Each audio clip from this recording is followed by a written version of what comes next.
Hey guys, Travis here on day one of week 7 of the LCS. Already week 7. It's been such a short time. We're already here, and I'm joined by the odd one of Team Solo Mid.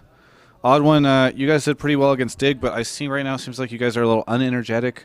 Was it just like too close of a game, or what was the deal? It was a fine game. I mean, I guess we're just winding down after a game, but we have to get ready for Vulcan, which is about in an hour. But it was a fairly standard game. We just made a few mistakes. Didn't go so well, so that was really unfortunate. But we're somewhat happy that we got a win off of it, though. Somewhat happy. It could have been better. I mean, we did a few fights that were really bad and got caught a few times, so we almost lost because of that. Yeah, I noticed. I mean, they seem to have like this big gold lead, about a 10K, 11K, or you guys had like a 10K, 11K gold lead, and then they seem to be able to swing back, and looks like they might be able to do that. Was it just fights that you guys misplayed, or what sort of caused that like danger towards the end of the game? It was just they had a good pickoff team, so if anyone came out of position, Nocturne would ult them, slow them down. Cassidy and Atrox would follow and kill them.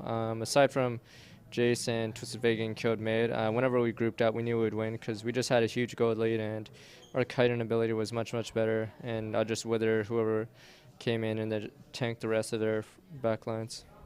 So that was actually the first time we saw Atrax in North America, and I was kind of curious. What did you think of his effect on the game, like, and maybe just him as a champion right now? I think he's played like Trinimir, like split pushes a lot, just pushes.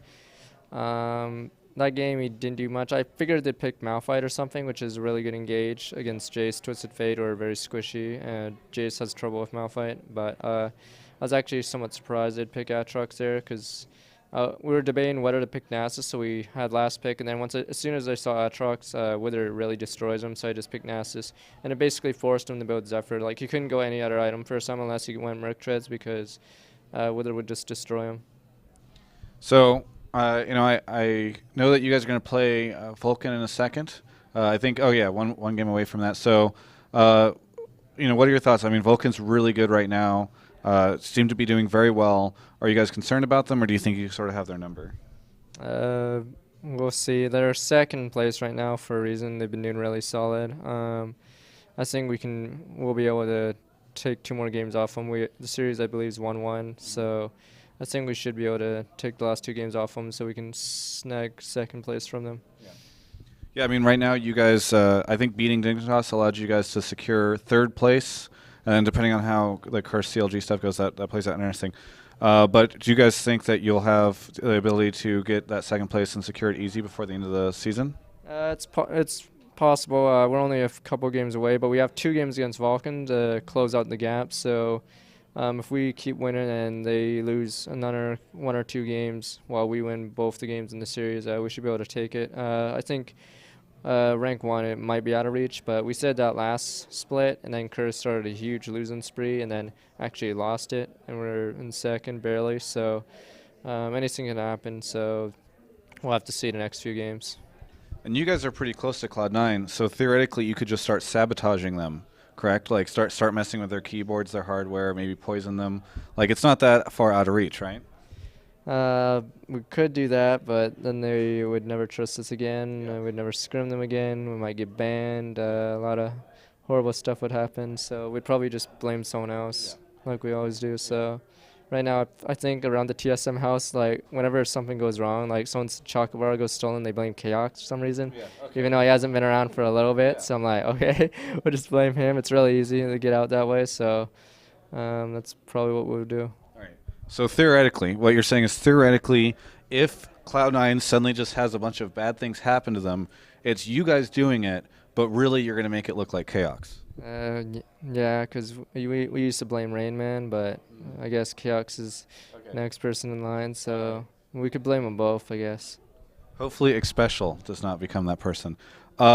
Speaking of game cribs, I noticed you just sort of have this trend of giving this one-liner, and that's sort of what it just sort of diffuses the situation. So is there like a contractual obligation? I'm not familiar, obviously, but are you contractually obligated to just sort of be like the comic relief of the show, or?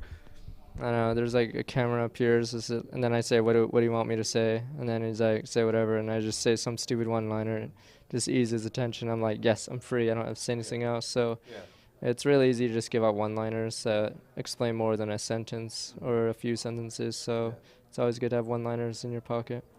So you just keep those so that if he starts to ask you like, how did that game go, you have to give like a more serious answer. You just say a one-liner and then walk away, and he's like, okay, well that works. I'm good with that. Anyway, I know that you've got this game against Vulcan coming up. So, but other than that, how's things going with TSM? Obviously, we're a couple weeks behind, I think, with the Game Crib episodes, but it seemed like there was some early tension. And then I remember I talked to Divers recently, and he said that you guys were doing these 1v1 tourneys and just sort of trying to bond. So is that working out? And like maybe some spoilers for Game Cribs. Does everything get super happy and there's rainbows in the TSM house? I think it's getting happier. Like, I guess a lot of people were stressed out, or there was a lot of tension early in the season when we were losing. I guess it's really a good stress reliever to hang out and do stuff as a team like we used to do instead of just be coworkers, I guess. So I guess it's been working really well. It's pretty awesome. Very good. Well, any shout-outs, plugs you want to say at the end of the interview?